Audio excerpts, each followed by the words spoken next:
Hi, and welcome to this edition of B.E.P Talks, where we bring you amazing guests from all different walks of life, all different areas of expertise who come to share their beliefs, their experiences, and their passions, all with the wonderful goal to educate, inspire, motivate, and as we say, sometimes just entertain, educate you.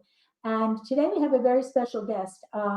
And a great time of the year, actually. It's really never a bad time, but our guest today is Brian Paluso. Brian, come on, join me. Hey, Beth, There how you are you? are. Hello, and thanks for joining. I want to introduce you a little bit. You have so many credentials, and I don't want to miss any of them. You are a certified financial planner, which Correct. people see as, CFP. You are a chartered life underwriter. Hmm. You are a retired income certified professional. Right. Basically, what I've learned about you, what I feel about you, is that you are the advisor to the advisors. You kind of have a magnificent panoramic view of financial situations where people are, where they need to be, how they can get there, most Yes. importantly, from where they are. And a great time of year. As I said, probably any time is good, but we're at the beginning of a new year now. So as people are getting ready to do their taxes for last year, maybe there's a lot that they can learn for next year. Well, there's certainly plenty, and as people are looking to or gathering information to prepare their taxes, they're it's right in front of them what has worked and what has not worked. So yes, this is a great time of year as everybody's getting their 2023 statements and Right. reacting to them objectively and emotionally. Did I do well? Did I not do well? Am I on pace? So this is a great time of year. Yes, and I'm getting those little love notes in the mail right now as well.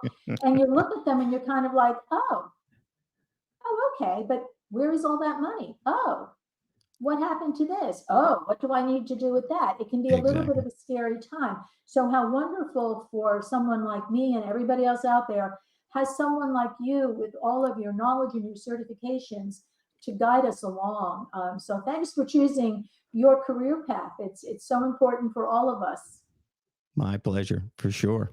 I've For never sure. heard of a retired income certified professional. Can you kind Yes. of educate us Yeah. on that?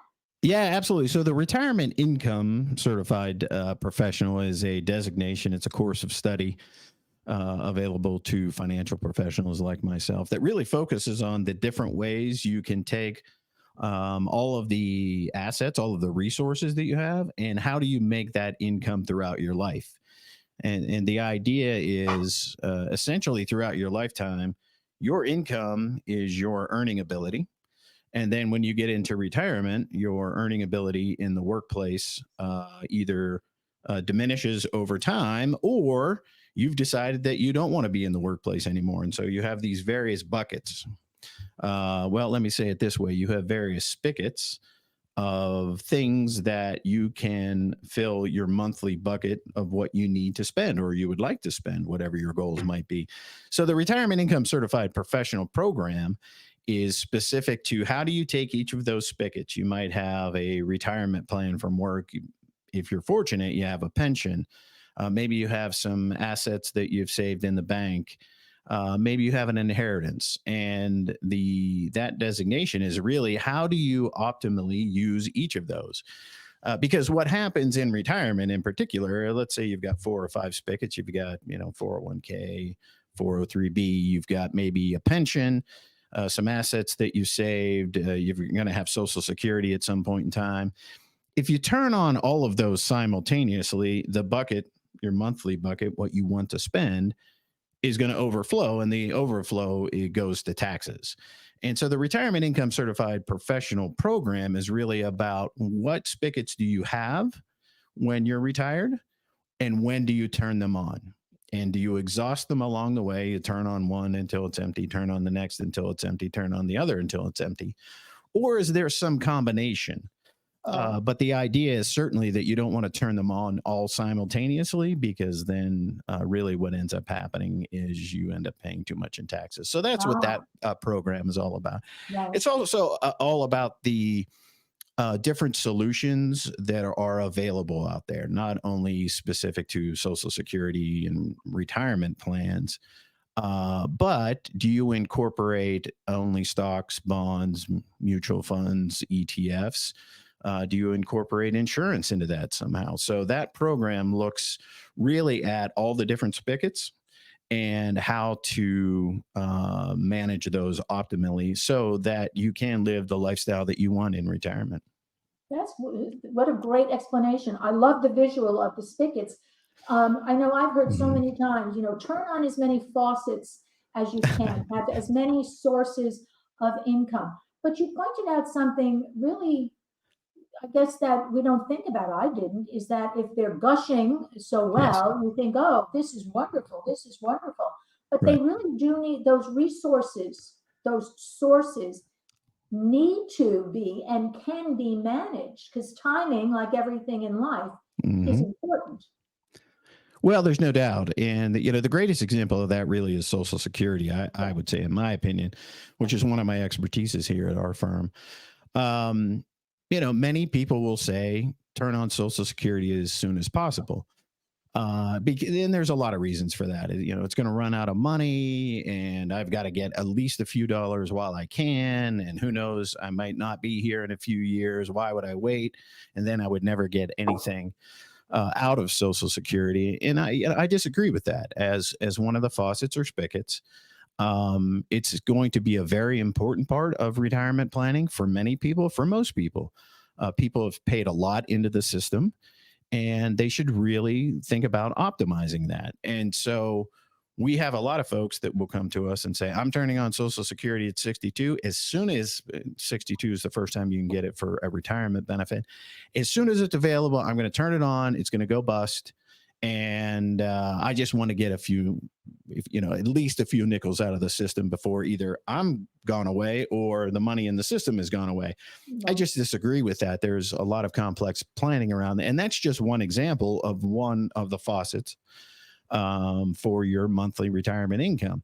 So you bring up a great point: is that we have all been trained through popular media, through talking to neighbors and friends, that as soon as you retire, you just turn everything on at once. But once again, what we do know is that overflow of that bucket, it really goes to taxation. And so we really want to do things not only in an optimal way so that people can live the way they want to in Right. their retirement. For example, we do this with many different life goals, but in this example, we're talking about retirement. Um, Not only they can live the lifestyle that they want, but they're doing it in as efficient a way as possible. Right. So you're right, Beth. Many people, that's what we learn, right? We save, save, save, save, and then we come to this next phase of our life that we call retirement, which is really not about, this is the end of something. It's the beginning of something. Many people are going to live 30 years in their retirement. Some people are going to live in retirement longer than they work. And so it's really about being efficient. So I studied economics in college, and economics is a lot of charts and graphs. But really, economics comes down to a simple concept, which is the efficient use of limited resources. And the two most limited resources that we have are, one, time, and the other would be money Right. for most of us, right? There are some very few fortunate where money is not really going to be a limited resource to them. But that's kind of the way we look at our relationship with our clients. We understanding that you have limited resources, and we're going to call them time and money. What is the most efficient way to use those? And if you turn on all of those spigots at once or all those faucets at once, it's very rarely the most efficient way to go about it. Wow. That makes so much sense. I love the logic of that. I love that. So just full disclosure here, I will say that Bep Talks and Brian giving no tax Nope. advice, no tax representation. These are just things that Brian is talking about from his expertise that should all be considered, and that on a customized basis, he is a wonderful go-to person for each individual. We're not giving out blanket tax or financial information here. Just Yeah, that's a great point. And, we tell everybody that we work on the financial planning side of things. And so we do not give tax or legal advice, and we work as part of a team. And oftentimes we quarterback that team being the client, obviously the investor, who has the goals and the wishes and the dreams, the financial planner, in conjunction with a tax preparer, a tax professional, in conjunction with a legal professional. Yeah. And all of those things dovetail together. And those folks should be working very well together. And with oftentimes the financial planner is the quarterback of all that on behalf of the investor. But yes, we strongly encourage that folks work with each of those professionals. And certainly each of them work in a little bit of a silo, but that all eventually ties together. Right. And there's a lot of overlap. It's the same amount of time and the same amount of money. So yeah, it's different puzzle pieces. You use the term investor. Am I correct in assuming that you use that term referring to your client? Yes. The person whose money you're okay. Just so exactly. Just so people are clear on our usage of terms. Now, is it ever too late to look at these things? Should people ever feel like, oh, that ship has sailed, I'm already getting my Social Security, I'm not? Is there time for everybody, in other words, to get a better plan for themselves? There's always time. So we have worked with folks and helped them to make adjustments to their approach to different aspects of their financial life. Anywhere from, well, it's interesting. Yesterday, we had some folks in the office. They're in their mid 80s. They've recently had a great grandchild who was just born a few months ago. So we did some planning for the great grandchild. And so that is, we did some planning for a person that's less than 1 year old. Oh, and simultaneously, we were, it was all working together, believe it or not, helping out the clients that were in their mid 80s. So we were making adjustments and enhancements to what they had done in the past based on a recent event in their life, which was a new great grandchild. So no, it's never too late, nor is it ever too early. Right. Yeah, that I kind of knew. So let me say, smart great grandparents yes. and lucky great grandchild, that someone is already looking out for that baby's future. Yes. So God bless them all.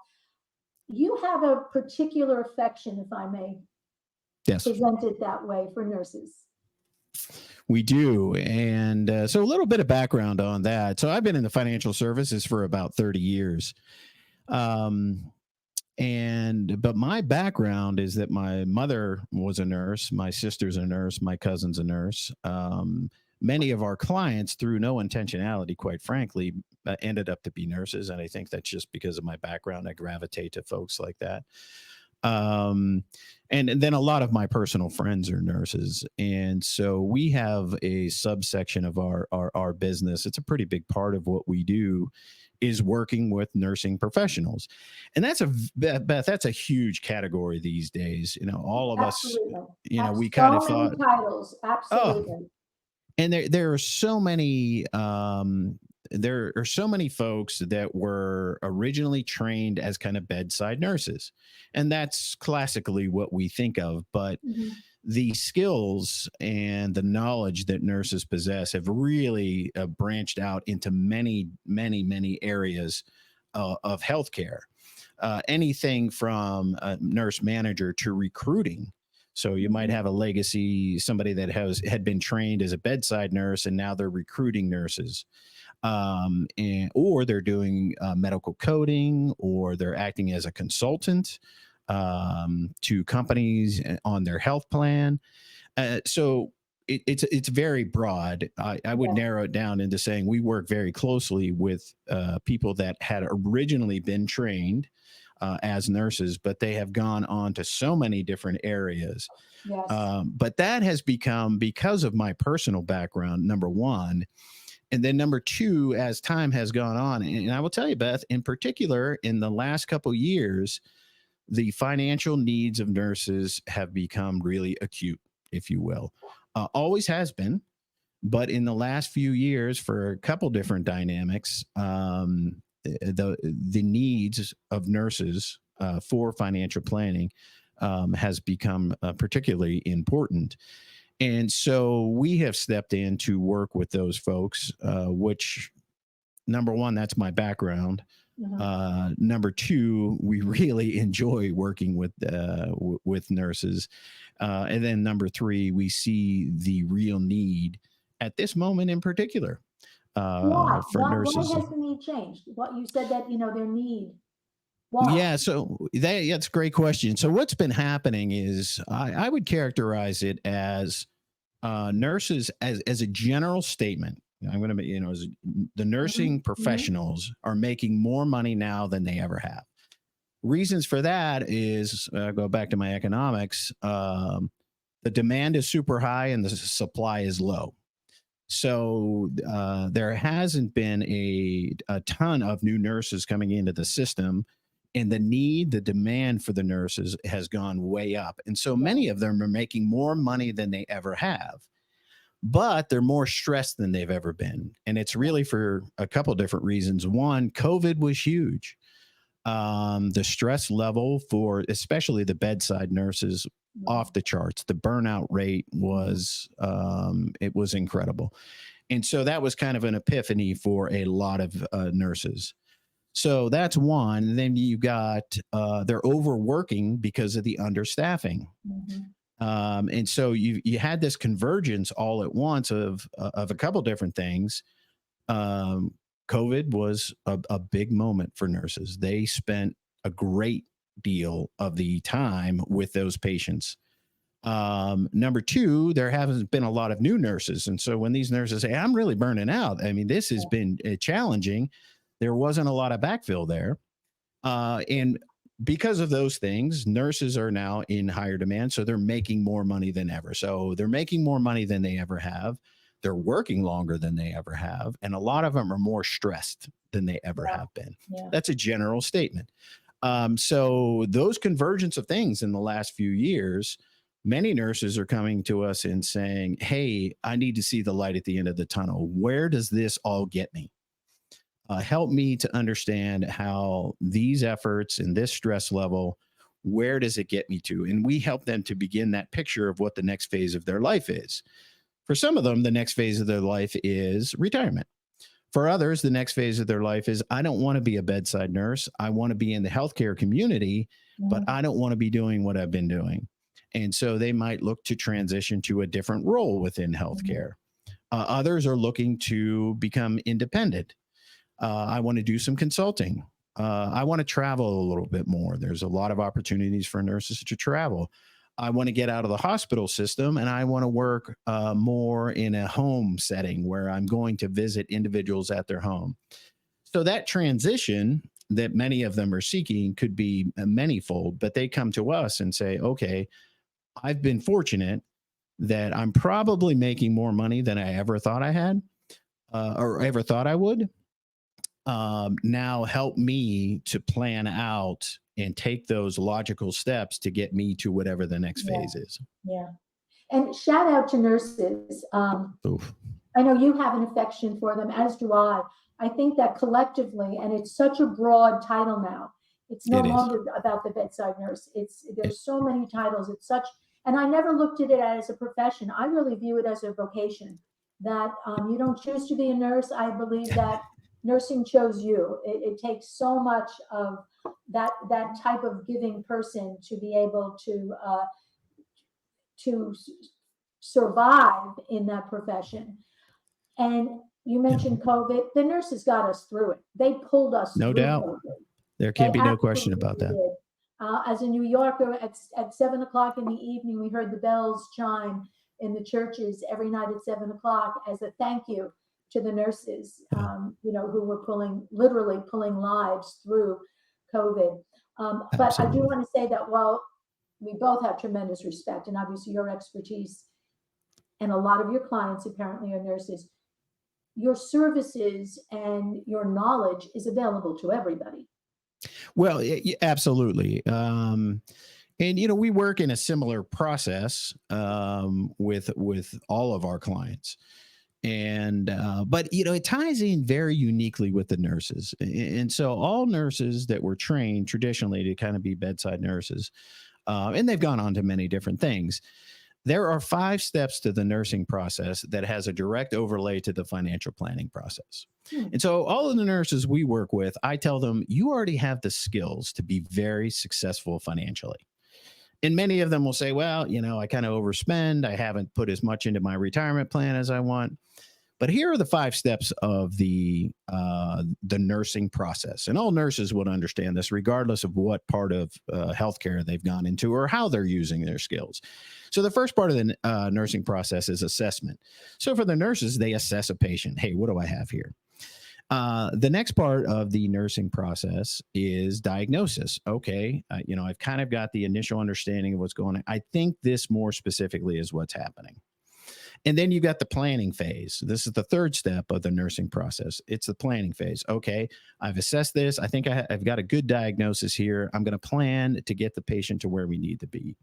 Then you take that plan. The fourth step of the nursing process is implementation. Okay, I've got a good plan. I think I know what's going on. I've got a good plan. Let's put this plan in action. And then the fifth step of the nursing process is evaluation. And it's incredible how much the financial planning process overlays with that. That's exactly what we do with all of our clients. We do an assessment. Where are you at right now? We do a diagnosis. What's working? What's not working? What do you want to accomplish?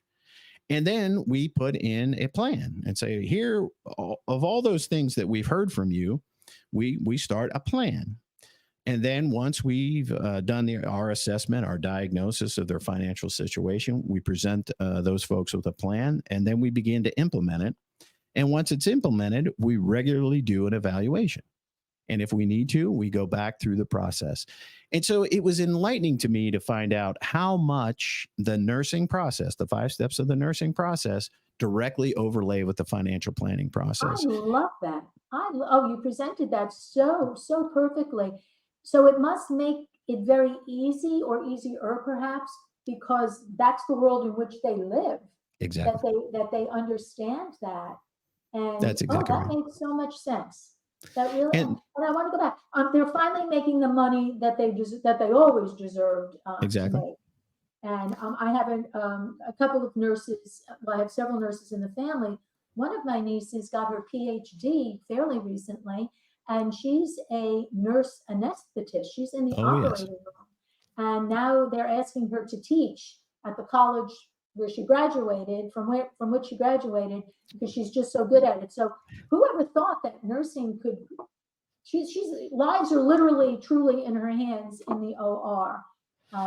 Well, It's wonderful. and specific to that, it's fascinating. Who of us would have thought we would have gotten to a world just because the norms, the stereotypes, where many times you can go into a medical facility and there quite possibly are nurses making more than the doctors. And Oh, with that, yeah, especially with that level of expertise, that's not unheard of. It's not very common, but it's not unheard of. But it's not, and not 3, 4, impossible. Yes, it's not yes, impossible. That's yes. exactly right. I'm down here in Florida now, very close to the renowned Mayo Clinic. And Hmm. I was there fairly recently with a family member, and a professional came in and introduced herself as the provider. And Right. I kind of tilted my head. My brother kind of tilted his head. And when she left, we said, provider? So we inquired. We wanted to know. We love to learn that they're using that in hospital settings now. The provider includes the doctors, the PAs, the physician's Correct. assistants, and the NPs, the nurse practitioners, because different skill sets, but they don't want a patient to feel if you don't get the doctor, you're not getting the best. Correct. And she happened Correct. to be a physician's assistant and took very, very good care. So nursing, I can't have more respect and admiration. I've spoken Well, with so many many, nurses. to your point, in many situations, the nurse has taken a primary role Yeah, as opposed to a secondary or tertiary role in many healthcare situations. which is awesome. And, Yes. there's, I mean, you have to study the healthcare system and going way back. And there's, many different reasons for that. But the primary reason is the level of education that they're receiving, Mhm. the experience that they have, and the capabilities that they have. And the Right. healthcare system has finally stepped up and said, hey, we have this whole category, these incredible resources that really have been underutilized. Mhm. And so that's good for the individual nurses. What is good is that oftentimes translates into higher income. Yeah. But with higher income comes a lot of complexities.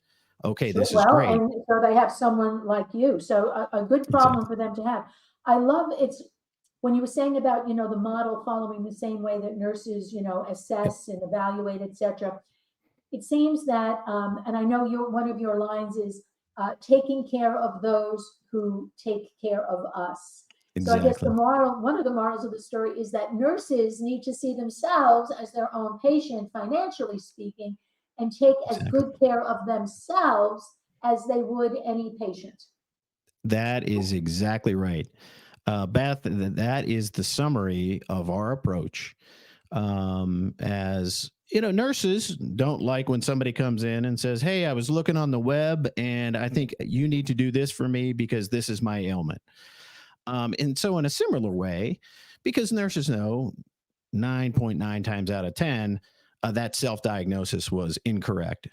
And in a very similar way, nurses are taking care of us in our health, and we take care of the nurses on the financial side. And so they are a group of people that, as a general statement, appreciate engaging with professionals because their patients are engaging with them as a professional. And so they get the idea of, okay, in this aspect of my life, I need to engage a professional. I'm super talented, I'm super bright, but that doesn't mean I'm great with my finances. And they Right. come to us. That makes so much sense. You have a program, it's called Your Prescription for Relief, Correct. 5 Steps to Financial Wellness. Talk to us about that. Yeah, so that's it started out as a white paper. It's going to be translated into a book. But it really is kind of a summary of all these things that we're talking about. The essence of it is to the nurses, you have the thought process, right? Assess, diagnose, plan, implement, evaluate. You already have the thought process that you live by, that you were trained on. It was ingrained Mhm. in you. You have the thought process to be very successful in your financial life. It's already there. Mm. A lot of folks come to us and say, geez, this is all kind of, I don't really understand these things. I don't understand the nuances of, the individual things I hear about on TV, stocks, bonds, and mutual funds. And, the Federal Reserve is doing this and all these other things. I just don't understand. It's too much. We empower the nurses to say, you already have the skill set. Right. We'll help you with the details, right? But you already have the thought process to be really good at it. Let's just bring that into your financial life. We'll help you to guide you on the details, but it's already in you. Yeah, they have the So skill that's set, they have the the brain retirement power. RX. Right. Right. Yeah, And as you say, I love that they don't want a patient to go to a financial advisor to find out what's ailing them. So exactly. on the flip side of that, they will go to you for finance. It just makes it so logical. I love it. Now, on your site, you talk about financial planning, Mhm. quality of life decisions, Yes. investment management, Yes. tax planning, Correct. avoiding burnout, which nurses are plagued with that, as you've discussed, and retirement sunsets, which is so lovely, and Yeah. the rebalancing of their investments, behavioral coaching for their lifestyles. Because Yes. I know a lot of nurses, they get a lot of time off, which they so deserve, and they go on these wonderful exotic vacations. And so I'm thinking that's a little bit of a behavioral coaching kind of thing. And of course, you customize programs for them. What, We do. talking just to the general public, because Yes. all your clients can come from any walk of life. Is it Yeah. all about the balancing of all of those factors? It certainly is. Many people think of financial professionals as investment managers, right? I'm going to come in, I got a pot of money, and I want the pot of money to grow a lot, as much as it can in relative terms. The certified financial planner program really is more comprehensive, and that's the way we approach our clients. That's everything from cash flow and savings to various insurance coverages, of course, retirement planning, tax minimization ideas, the investment planning, and the estate planning. And so, you kind of think of all of those areas in we should all recognize that if you make an adjustment in any one of those six areas, it affects another area. Makes sense. So, for example, you do a lot of retirement planning, and then eventually you turn on that spigot or that faucet, that has a tax effect. If you decide that everything that you have should be, sitting in the bank, that could potentially have an effect on what your retirement looks like. And so all of those pieces really, if you make one adjustment on any of those six areas, it affects the other area. Right. Many people come to us and they feel very comfortable. Hey, I'm really good with my investments. I have an online account. It's doing great, which is wonderful. But every time they make an adjustment in that one area, it affects the other five. And so really what we bring to the table for folks is understanding those connections and what adjustments affect other things. Right. And so that's really very important to us. We do each of those things. And isn't it true that in some of those columns, you don't have as much control over it? So if you have a lot in the stock market, let's say, you don't have control over what's going to happen there day to day, minute to minute. That's exactly right. And it's like a lot of the things that we throughout our lives. There's a lot of things that we can control directly. There's things we can influence, and there's things we can't do a darn thing about. And so we really focus on the things that you can control. How much you save and how much do you spend. You can certainly influence your income, but not everybody has 100% control over their income. If we all had 100% control over our income, we'd all be making $100 million a year. So we focus on those things that people can control. How much time do I give myself? Well, one, do I have a vision or an idea of what I want to happen in the future, or at least some idea that we can control? What do we want our life to look like? We have more control over that than most people think. So we focus on the things you can control. How much do you save? How much do you spend? And that's the beginning of the assessment. The things you can influence, to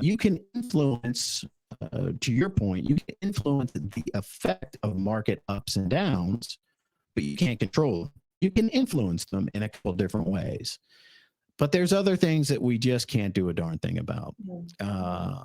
Geopolitical happenings, things along those lines. So we really narrow all of that down. And when people come to us and ask us questions or ask us to help manage things that they can't control, we tell them directly, there's nothing you can do about that. Let's go to step one. Let's talk about those things that you can control. Right. So you're right.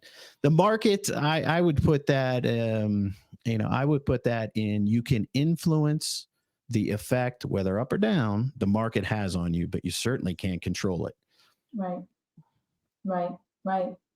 Every day with the bell, oh my God, what happened today? So, best advice, to sum it up, best advice is it's never too late. Never too late.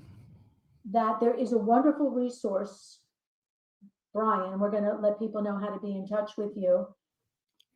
They have a great resource. Is there a reason why people resist going to someone like you? What is there, a fear factor? Is it, I really don't want to know how potentially negative this all might be? What? There is some of that. Sorry about that distraction. There is some of that resistance, and I would summarize it in a couple different ways. No, excuse me. Sorry about that. I'm also part of the local fire department, and no matter how much God bless you. I volunteer in the community in that way. And even when I put my phone on silence, if there's a call, it breaks through the Why does breaks that through. so not surprise me? That, when you're talking about your background, your family, and you say yeah, I should have assumed that. It's I love to give back to the community, and this is a really important way that I can do it. So why do Beautiful. people resist this? There is a couple things. There is a little bit of the put your head in the sand. What I don't know won't hurt me. There's a little bit of that. There's a little bit of the legacy that folks like me are have something to sell, which we don't. We're an independent firm, and so we have the flexibility on the products and services that we offer. So there's a little bit of hesitation that if they come and see us, there's going to be a sell of some sort. Our initial consultations are complimentary. Those are just the discussion, and we commit to people. You're going to come away with at least one idea, one thing that you hadn't thought of. And whether you decide to do that on your own or work with us is going to be up to you. So that's our commitment, our initial consultation, which again is complimentary. But our commitment is you're going to come away with one idea where you're going to say, geez, I hadn't thought of that. So, but there's a little bit of a hesitation about, that it's some sort of high pressure sales. And certainly it's not with our firm. And then the other thing that I would say is, um, to your point earlier, many people say, it's too late for me. I should have done this when I was 30. I should have done it when I was 40, and now the horse is out of the barn. And that is never true. There's always positive and constructive steps, regardless of your phase of life, regardless of your age, regardless of your goals. Kind of going back to your earlier question, best advice, I would summarize a lot of financial planning in a couple simple concepts. One is to have a plan. That's most important. And so many things we do in our life.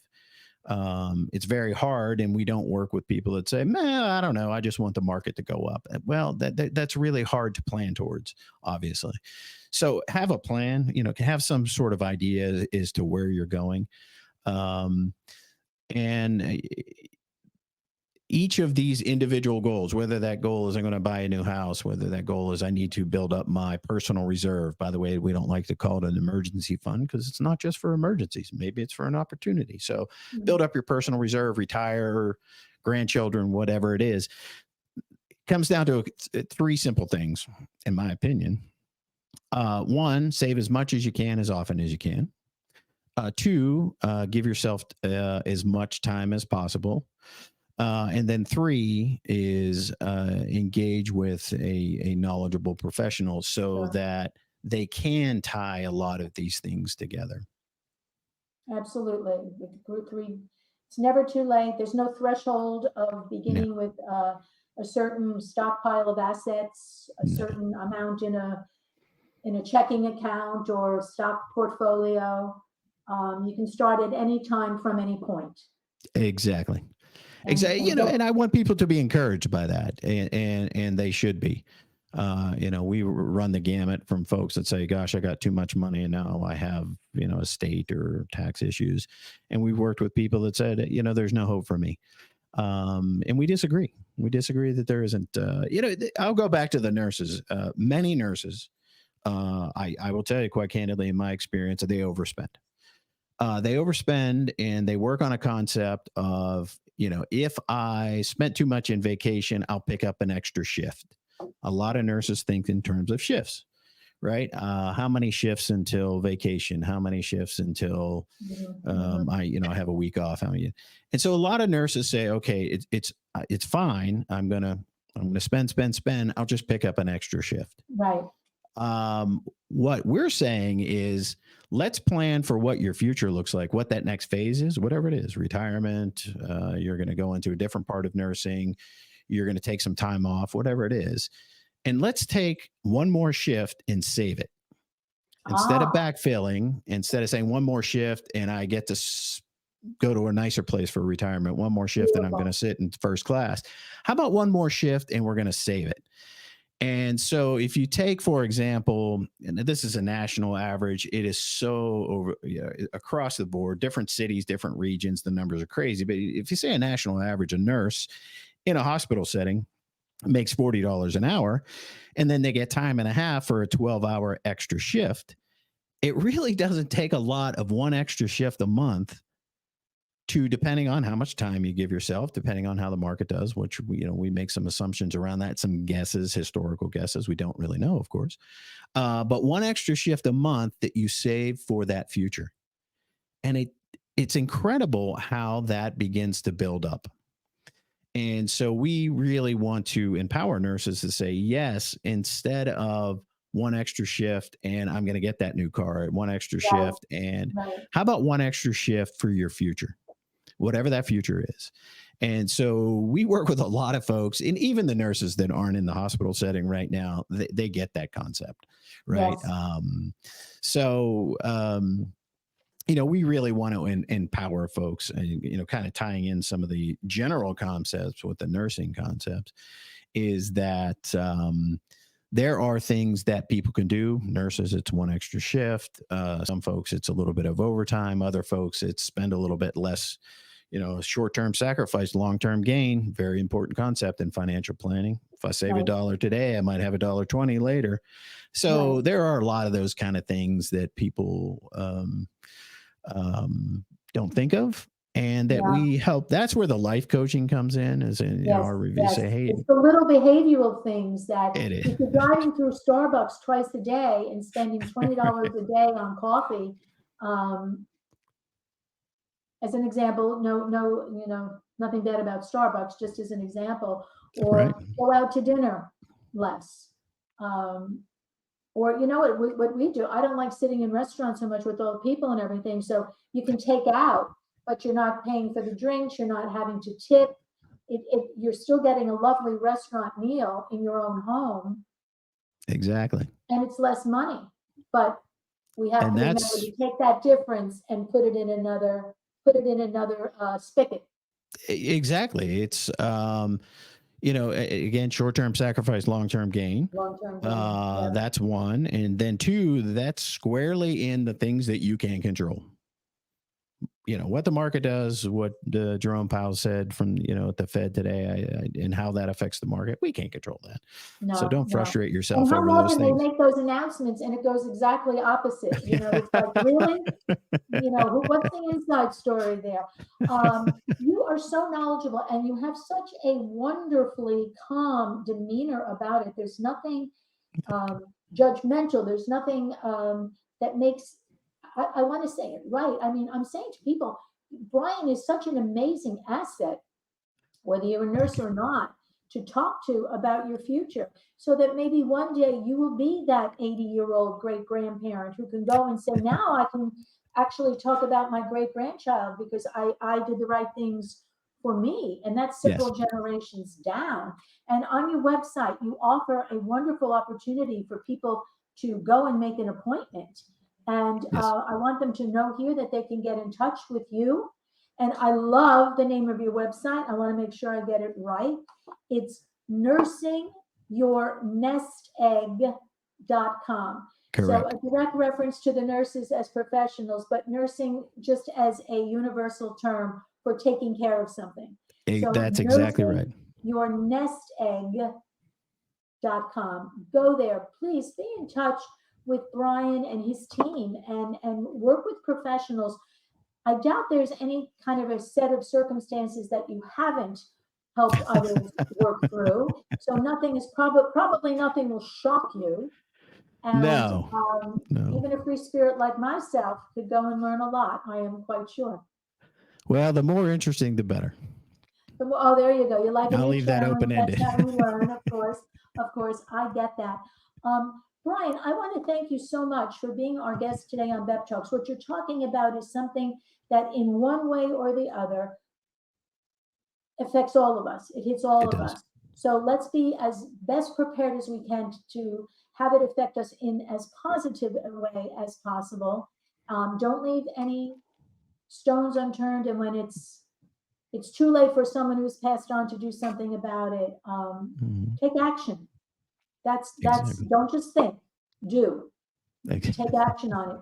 Connect right here. Go to Brian Paluso, nursingyournestegg.com, and you can schedule an appointment right there. So I have to assume that people don't have to go to your office in Pennsylvania. You can do all of this virtually. Absolutely. Everything that we do can be done virtually, and often is these days. How wonderful is that? How wonderful is that? You don't even have to go and feel like your cheeks are getting red because you're embarrassed about what you're telling. There's a degree of anonymity there. It's done virtually. It could not be made easier for you. Nurses and everybody. Nurses, first of all, thank you for all you do for all of us. And to everybody, we all know nurses. Let's take care of those who take care of us, regardless of the profession they're in. Here's the guy to help you do it. It's Brian Paluso at nursingyournestegg.com. Brian, thank you again My for pleasure. joining me, for sharing this wonderful information. As we always say at B.E.P Talks, may the best always be yet to come. And we mean that in every way, financially, health, in every way, in just life itself. If you would like to be a guest on B.E.P Talks, by the way, someone who's watching, please just go to beptalks.com for all the information that you need. Come on, and like Brian, share your passions, your beliefs, your experiences, and your passions. That's B.E.P. And we'll look forward to sharing your information with our audience. So Thanks, Beth. thank you again, Brian. And My to everybody pleasure. watching, thank you. Until we talk again, may the Bye best now. always be yet to come. Bye for now.